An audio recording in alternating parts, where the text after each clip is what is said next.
I'm going to tell you what about life that I know about. I was born in Illinois. Yes, but I didn't grow up there. I'm the baby of the family. And it was, we moved, I was 3 years old, and my dad, when we lived in Illinois, he'd done work, he'd done painting and all kinds of different things, and he had arthritis, and it bothered him. And a doctor told him to move to a drier climate. So we ended up in the Mojave Desert. That's where I was 3 years old. We moved there in 1947. I'm the baby of the family, I mentioned, I thought. And then as I got older, I don't know how we got there at first, but anyway, it was by Edwards Air Force Base in Southern California, in Mojave Desert. And it was called, now it's Edwards, but it used to be called Muroc back in those days. And anyway, as I got to be older, and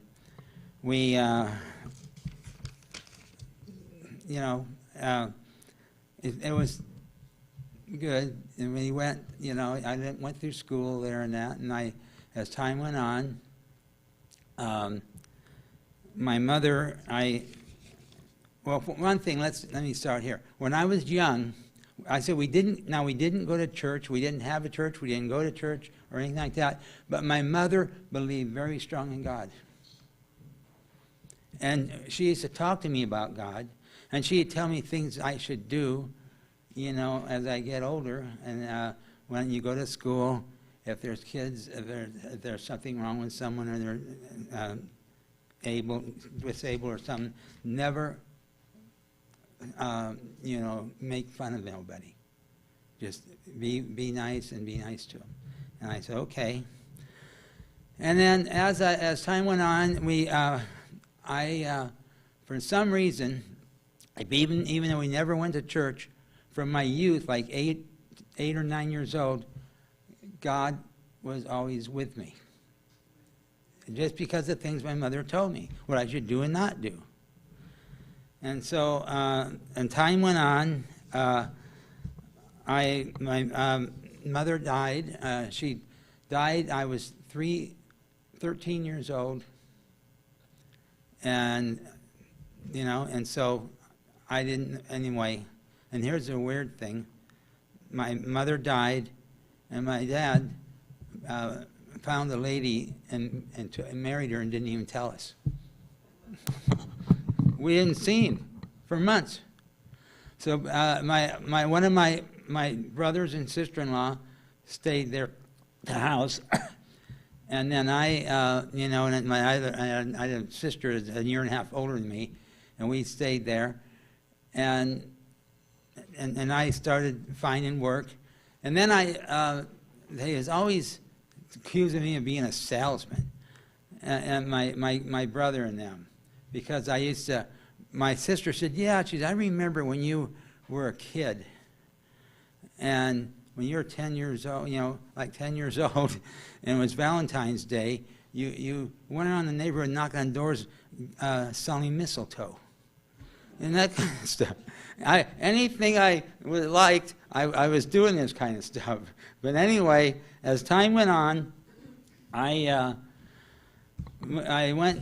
started doing landscaping work in that, and I'd done that kind of work. And then, as I went on later in life, as soon as I went around doing whatever I'd done and this kind of thing, then I'm going to kind of skip some things. Then I decided I was 16 years old. I joined the Army. Back then, I don't think they cared how old you were, but anyway. And so I joined the Army, and I started out in Fort Ord. Oh, now here's the other thing first. I used to, worry about things, because I always meet a friend or somebody that were Christians. And they invite me to church or something. I didn't ever go to church, but I went. And everyone I went to was hellfire and brimstone. But I didn't know. Anyway, as time went on, And I went in the Army, and I went to Fort Ord, California first. And then I was there for a while, and I was the same thing. I would meet people, and they'd go to church and do the same thing. And I thought, wow. So anyway, as I was there for about a year or so, and then they sent me to Fort Leonard Wood, Missouri. And I was there for over a year. I don't know how long I was there. But it was in the time, and I was always meeting friends. If it was a girlfriend or the guys in the Army, I had the same thing about my hellfire.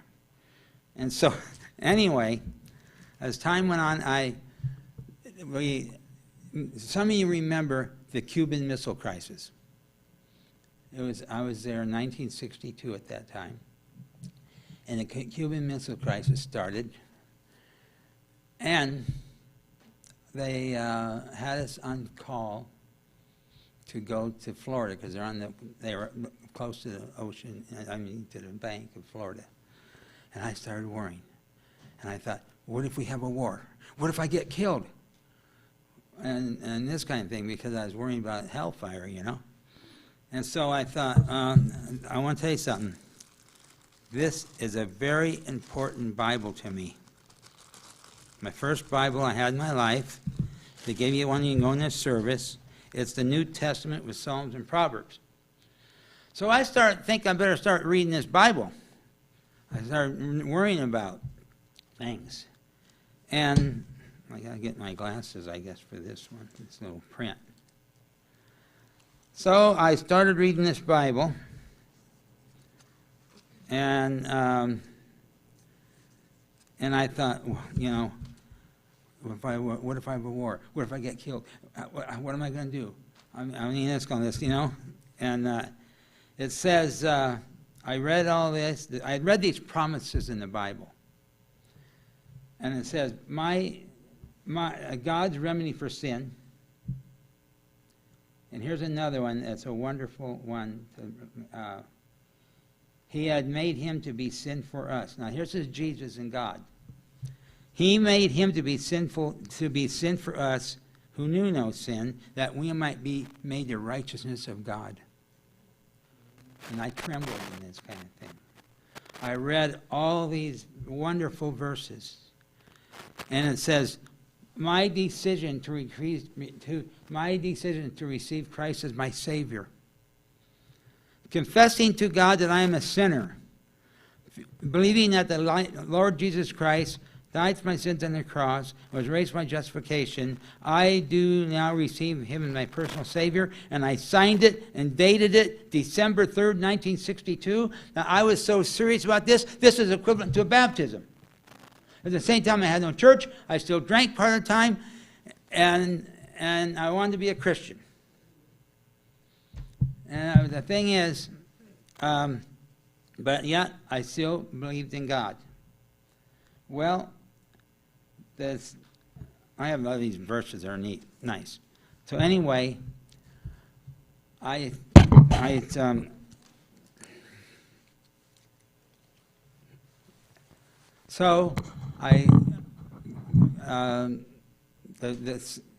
this war was over. I mean, the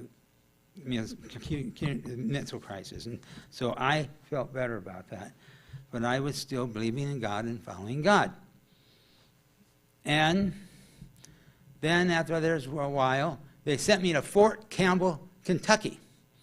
It's on the border of Tennessee and Kentucky.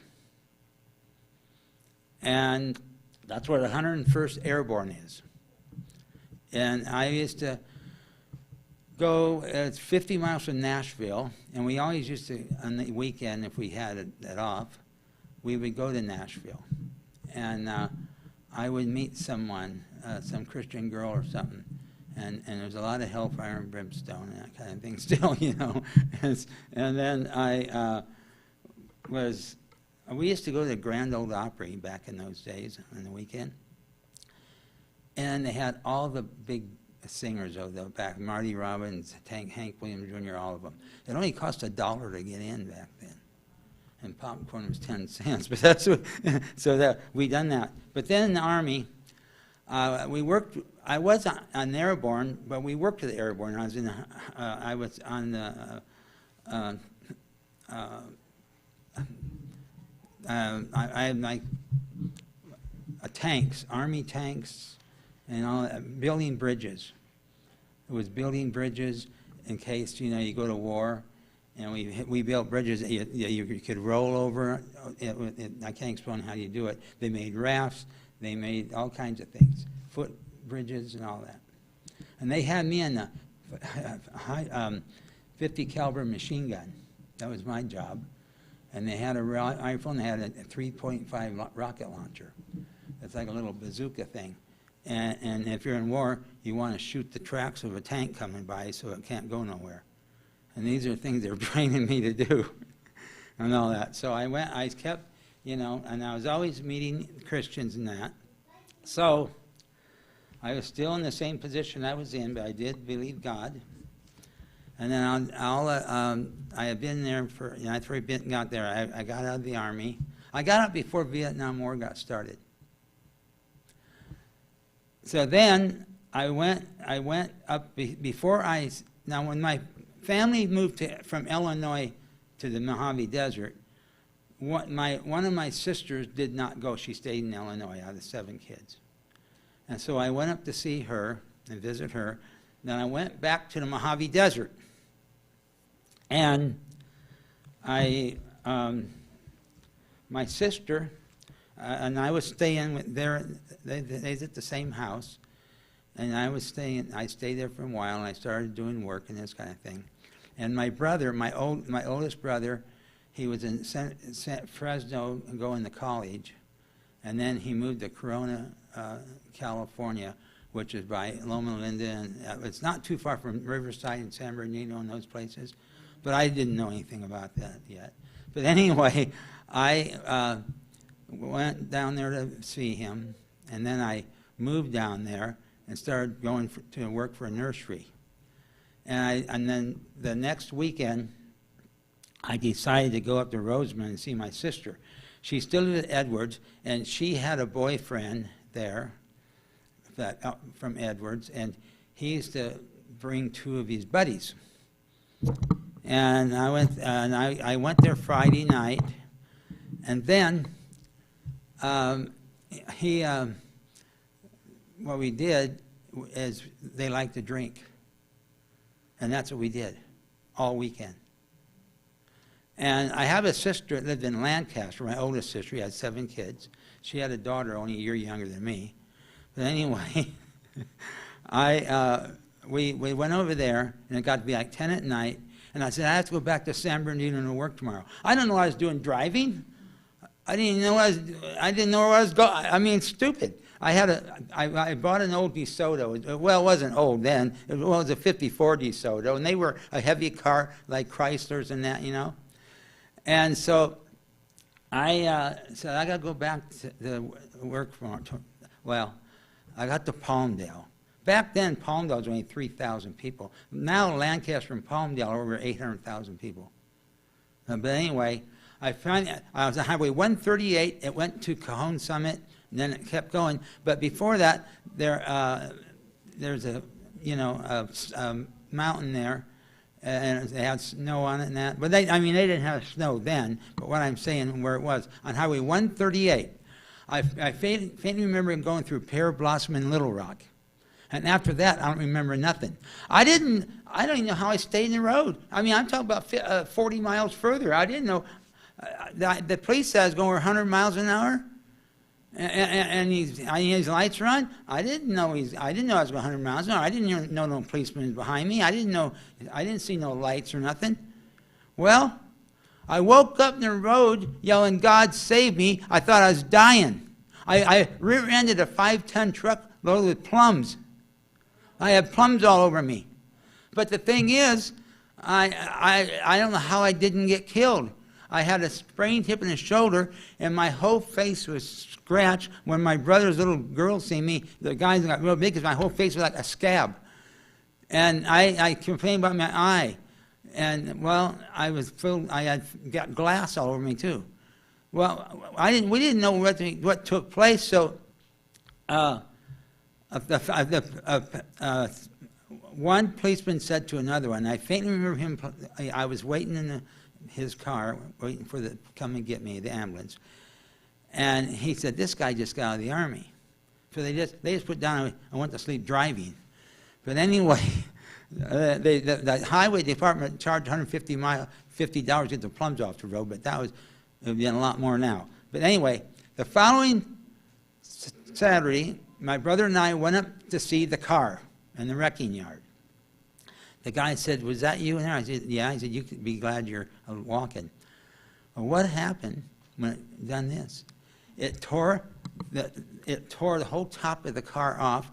The manifold on the motor was scraped off. The steering wheel and dash was halfway through the back seat, almost on the front seat to the back seat. It looked like a pile of scrap metal. And I thought, God must have saved me for some reason. I don't know.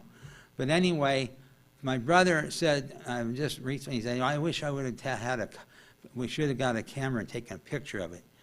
So anyway, I don't work for a week or two.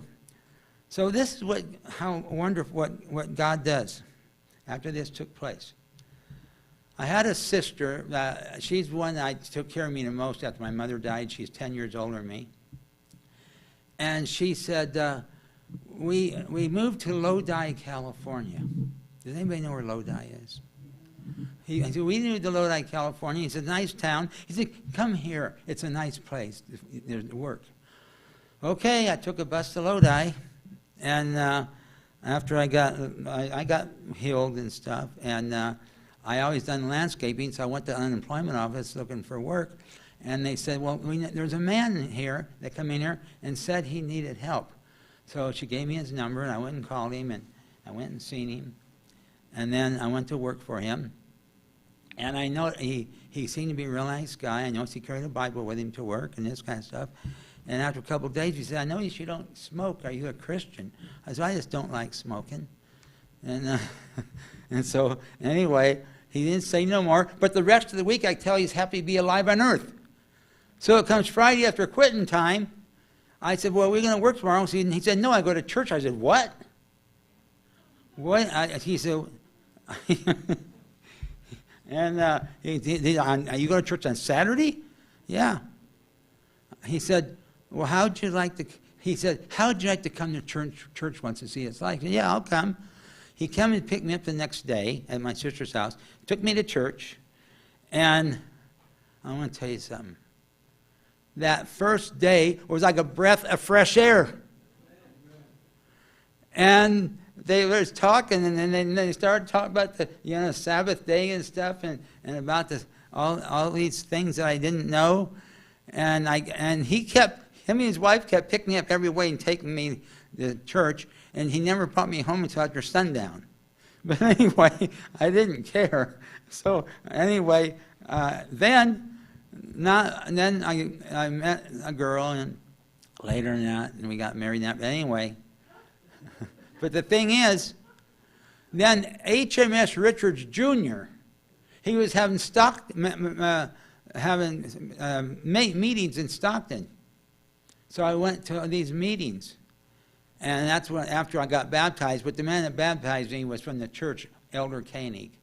I didn't realize Lodi back then was 25,000 people. They had two Adventist churches, and both of them had 1,000 members each. Fairmont and another one, the other one. Anyway, and so we moved around, and I was going to stay there and all that. And we went.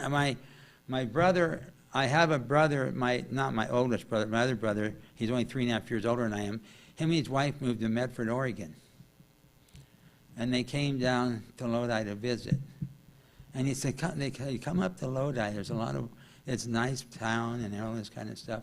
And I like Lodi and Grants Pass. Now, they lived in Williams, between Lodi and there. But anyway, I went to Lodi, and I started going to the Adventist church there. And then there was a friend we met at church. and we got to be friends, him and his wife. He just joined the church too. He was a Mormon and she was a Catholic. And they joined the church.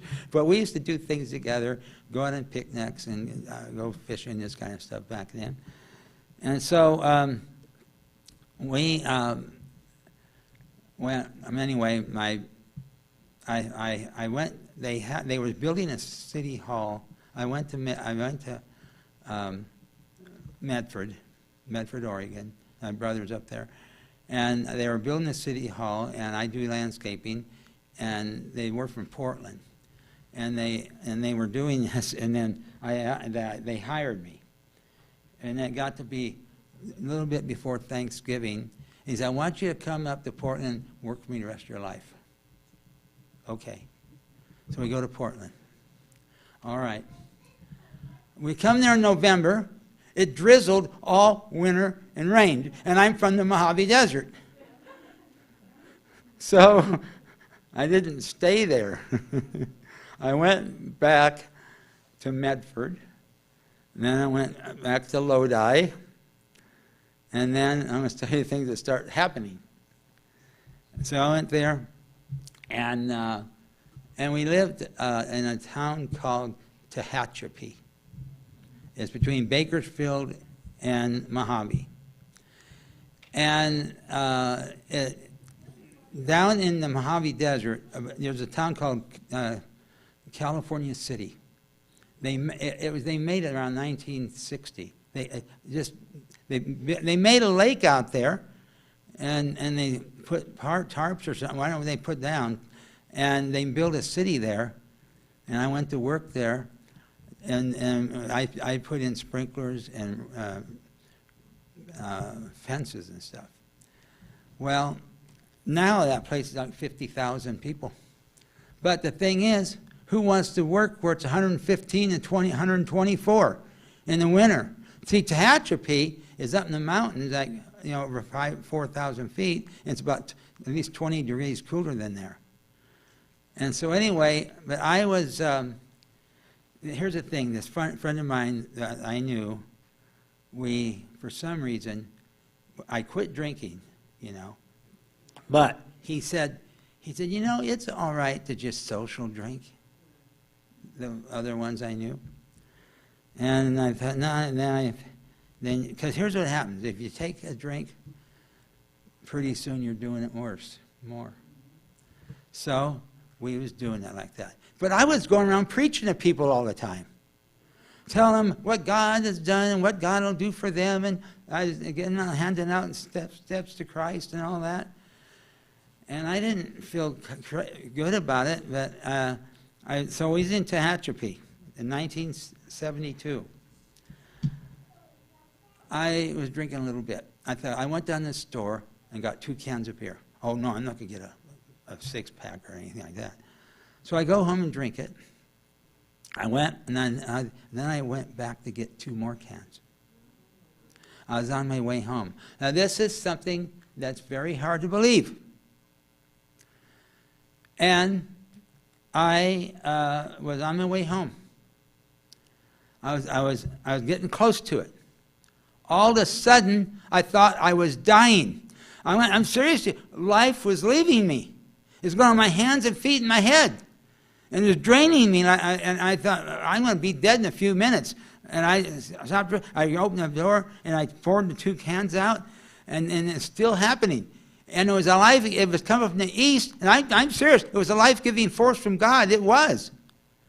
And I started begging God, I said, forgive me, I'll never do this again, I'm sorry, I'll never ever do it again. And he let give me my life go get back. And I want something, I haven't had a sip since. God, hey, I didn't need no need of IA8 meetings or counseling. God took care of it on the spot. And so that happened. And so then things started getting better. And then we wanted to, it was too hot there in the summer stuff. So we moved back to Medford, Oregon. I said, we're going to go there and we'll live there the rest of our life. I'll start my own landscaping business, which I did for about 2 years. And then But we went to a church called the Shady Cove Church in Medford. And this is amazing. See, God knew where I was going. I didn't know where I was going. So anyway, she said, this lady says, you need to move to Caldwell, Idaho. It's a nice place. They have Gem State Academy. Most of the churches have their own school and this kind of stuff. It's a nice town. Because I went through it in 1969, and I liked Caldwell. And so she said, you need to move there. I don't know why, but so we moved there. I moved to Caldwell in 74.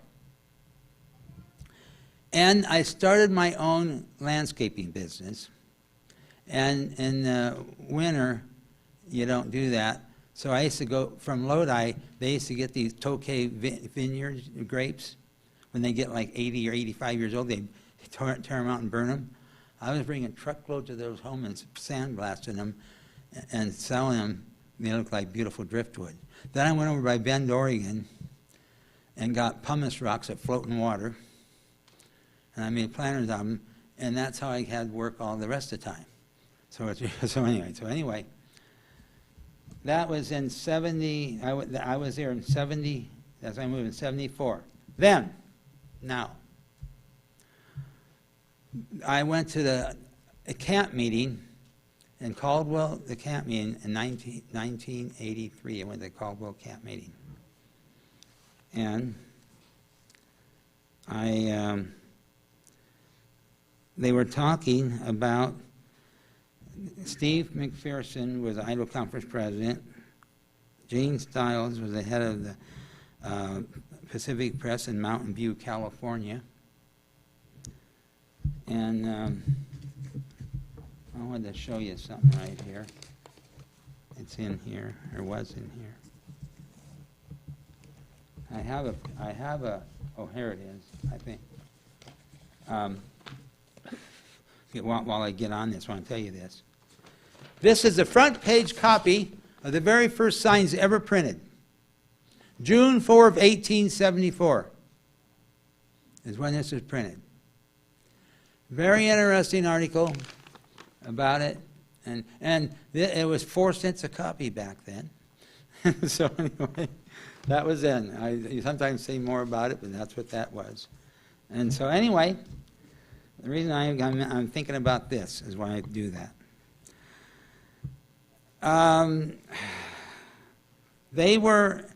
They didn't know this, but Gene Stiles, he said, the conference president said, he said, well, we just heard message. He said, we don't know anything about it. The general conference president don't know. The Pacific Press don't know from Mountain View, California. Nobody knows that he thought they're thinking about moving from Mountain View. Well, God has never spoken to me audibly, but he's spoken to my mind. Just like that, he made 2 things known to me. The press is going to move to Idaho, and you're going to work with Signs of the Times, and I never got Signs of the Times. I only handed out Steps to Christ. And I didn't say nothing. I mean, you know, God told me that was going to happen. So I didn't say nothing. Well, they later on, they decided to move there, move to Idaho. They moved there in 84. And so I went to the camp meeting and so I wanted to work at the press. But I didn't know what I'd be doing. But God made it known to me, you're going to work with Signs of the Times. I didn't know what way. And I didn't go to work there till 4 years later. I thought, when am I supposed to go there? Well, I went to work there in 88. My wife said, what are you doing? You'll be making less. I started at $4.25 an hour. And I was making a lot more money than that, doing what I was doing. But I done that because what God made known to me. And here I work in the press room for 3 years. And I thought, what is God supposed to do with me? You know, I mean. So anyway, I just work in the press and all that. And every morning when the press, what I did is I was putting in the paper rolls.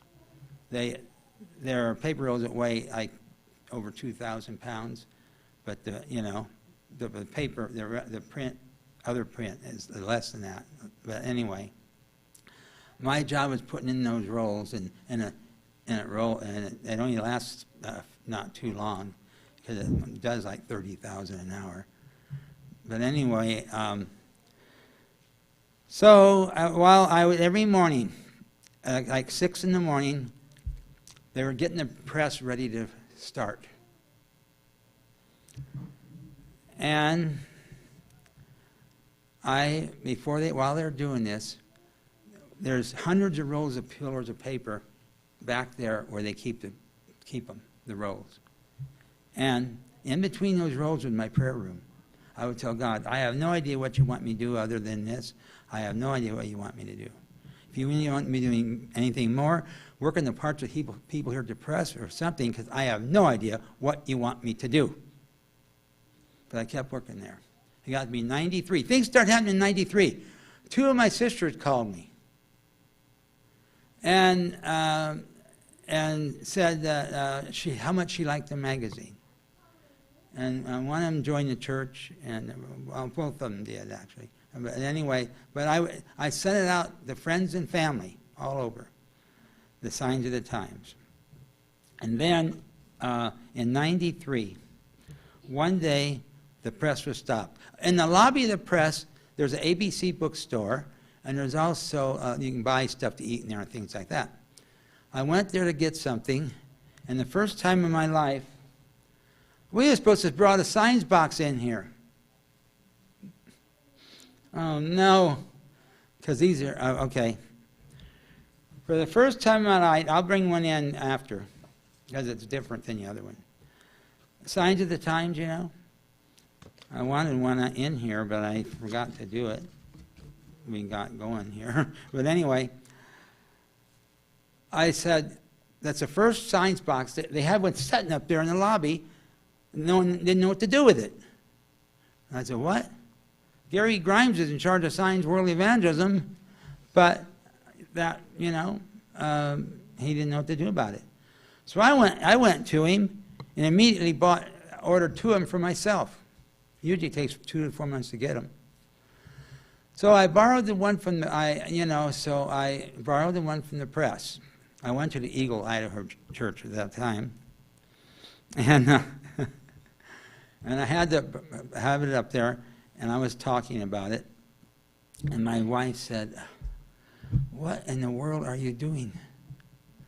I said, "Well, I'm going to buy those boxes, and I'm going to give them to the church, and then I want to do more with it, And she says, "You're trembling, you were sweating, your suit was wet, you didn't smell good. You said, what's going wrong with you?" I said, "I guess my burden's greater than my fear. I don't know." So So I got actually more boxes, but what they did, they ordered 44 boxes for every church in the conference, the Idaho conference.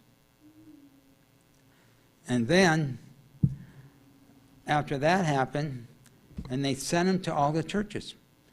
And I told the Idaho president, I said, unless someone goes there and helps them to put out the boxes, I said, that most of them be sitting in the back room somewhere. Someone needs to go do it. He said, well, you can go do it. So every other week, I went around putting out boxes for the church. Only about 5 or 6 of those 40-some done it, or else they'd probably still be sitting there. But anyway, I didn't get paid or nothing, but every other week, I told my wife, I'll go 1 week, and then I'll go to church for you 1 week. I done it until almost 1993. I want to tell you something. I went to the third one I went to. The first one I went to is in Idaho, where we live. And the next one was in Burns, Oregon. Part of Oregon and Idaho are the conference. Idaho Conference. Upper Columbia is with northern Idaho. So anyway, I went around doing this. And so after I was done, when it got done, I done it all. But I went to, the third one I went to was Rupert and,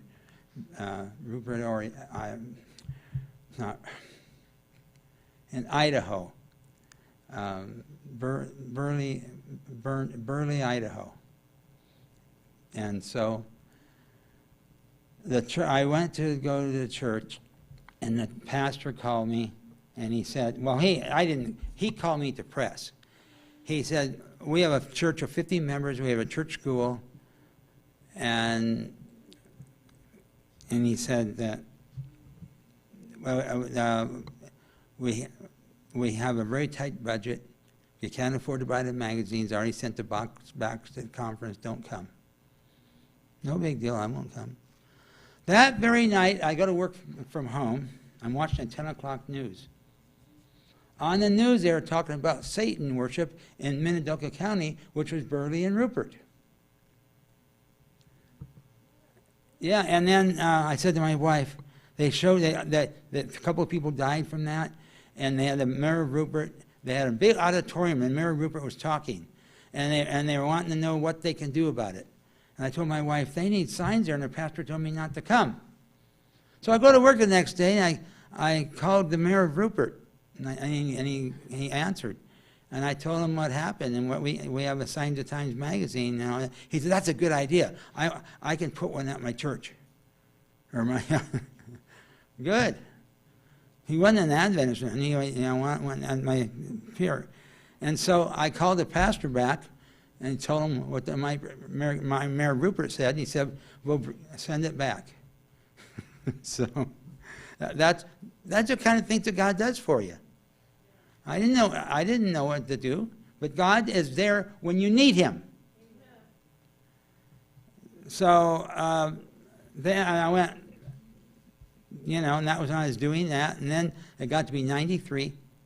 I said, I wrote out Bob Kite was the president at the press then. I wrote out a proposal to him about how this could be done throughout North America. He said, oh yeah, he said, good idea. And so I said, buy 100 boxes first. Because I had a 210 truck, like a U-Haul kind of thing. I thought, yeah, and I could get like 50 boxes in it.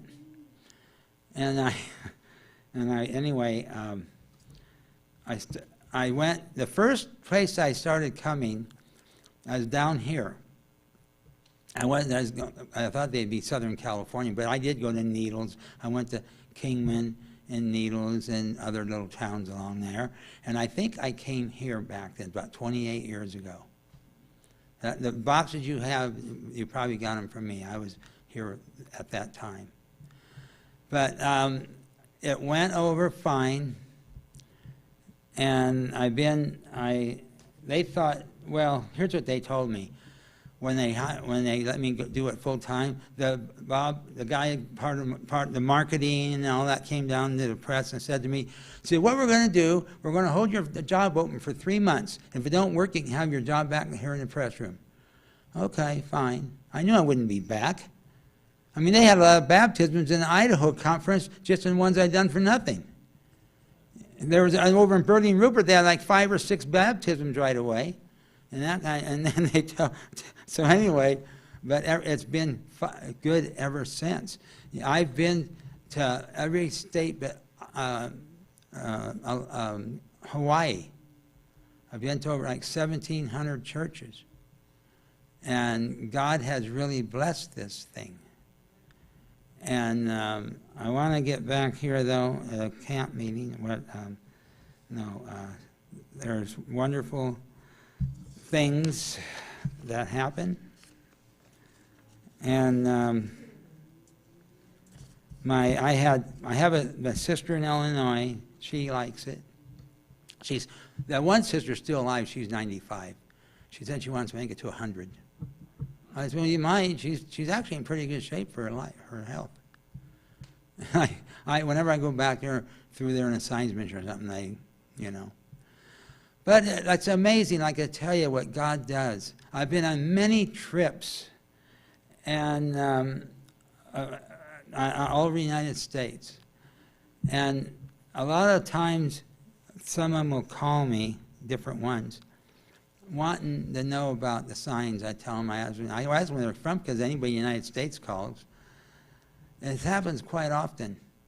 A church, the pastor won't be there, and I'm not coming that day, and I already have it made up, and I'm traveling. God, and then someone else will call and ask about a signs box, and I said, well, I'm on a signs mission. And I said, where are you at? And they tell me, I'm about 50 or 60 miles from where they're at. And they said, when can you come? I said, I can come this weekend. God does that. He makes it open for you. And it's been that.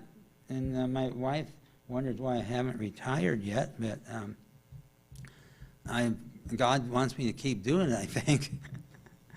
So it's, what time is it? That has a thing in there.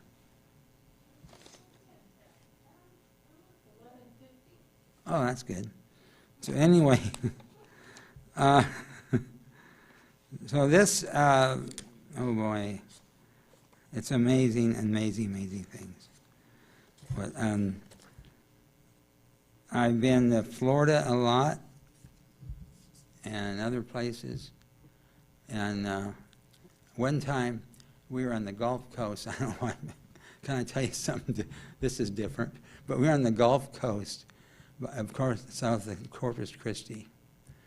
And that was when I first started over 20 years ago. And back then, I don't remember, I've seen pictures, our hair was like this. Our hair was longer, got hair like this, yeah. And my wife was looking for a starfish or something, and I was going around looking for things. And these 3 or 4 people come walking up and said, oh my gosh, I don't know what they wanted to know.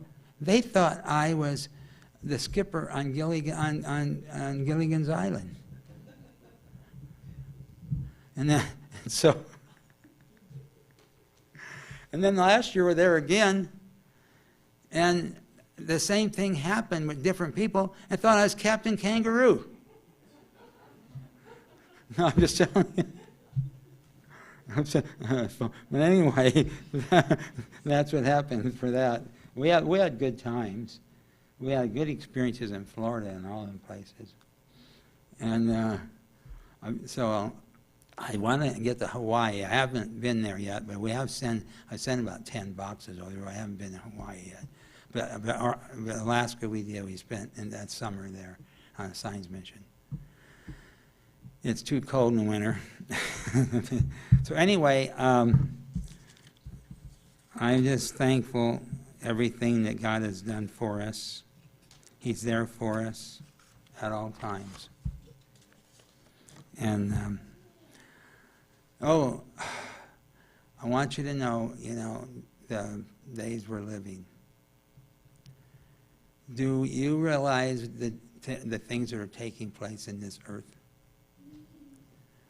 And Satan's trying to destroy everything. God is there. God is there for us. Yes, He is. But we don't know what's going to happen. And I drive and I listen to stations, and they say that that we're going to be a one world religion. They talk about that on the news I was listening to. It wasn't in the news, it's a program, So that we don't know what we're up to. All I want to know is we need to be thankful for God and be with Him at all times. No. There's things I'm really leaving out. It won't take me long to tell these 5 stories. No, the 3. I told you the one about the other one, what God said about one day I was in Boise. This happened over a 10-year period, but the 10 years is actually 20 here, in the middle, and here. And so anyway, I was in Boise, about 20-some years ago. And this is a dream I had. And anyway, I was in downtown Boise, a beautiful day. Regular traffic, people driving, people going in and out of stores with things under their arm and just really happy, nice, good living. And I looked up, and Jesus was coming. It was daytime, and it was about this big, and it was real bright. And I was looking at it. I was running up to these people. Look, Jesus coming, Jesus coming. They just kept walking in and out of their stores. They'd go to this stoplight. Look at Jesus coming. They acted like I wasn't even there. Not one person acknowledged it. And then I woke up. That was how. Then I had another dream on Highway 2026. That's between Caldwell and Boise. And for a while, they're both the same route, and they split off. But anyway, there was someone with me, but I don't know who it was. Had a white robe on and a white hat and long. And it was walked beside me the whole time. It stayed with me. I talked to whoever it was, but never talked to me. But this person stayed with me. And we was on Highway 2026. The whole area was destroyed. Everything was destroyed, burnt. Everything was a pile of mess. And I said, just think, this used to be Alaska. Just think, this used to be a good country. Not that, but anyway. And then we left there, and we walked up in the Owyhee Mountains. They're called the Owyhee Mountains. They go into eastern Oregon, and they got big canyons. And we walked up to one of these canyons, and we'd seen some people looking over the edge of it. And we went up there, and the canyon was full of people where God was keeping up there. And this person was still with me, whoever it was. And, I said, wow, and these people was happy to see me like I was their leader. And I said, my leader, I'm just a common person. And then we woke up. But these things are going to probably take place. I don't know when. They might. And then the other one, I was driving in a truck, going towards those same mountains, but everything was flying over my truck. It's going this way, that way, that way. Everything was, and I have never had such wonderful peace in my life. I mean, and all this was going over me and and because God was with me. I had this wonderful dream with that happening. And I said, and I just soon not woke up with that one. It's so wonderful. And because God says, 1,000 shall fall at thy side, 10,000 at thy right hand, and will not come near you because you made the Lord your habitation. These are promises you can keep, that you can truly keep them, because God will do what he says he's going to do. You have nothing to fear. God is with you at all times. Even if you mess up, God is I still mess up sometimes, but you're still there. When God needs you, he is there for you. When we need him, he's good. I mean, he's good. He's for us. So that is, and I always think about that. So God's been very, very good. So anyway, thanks for your time. I was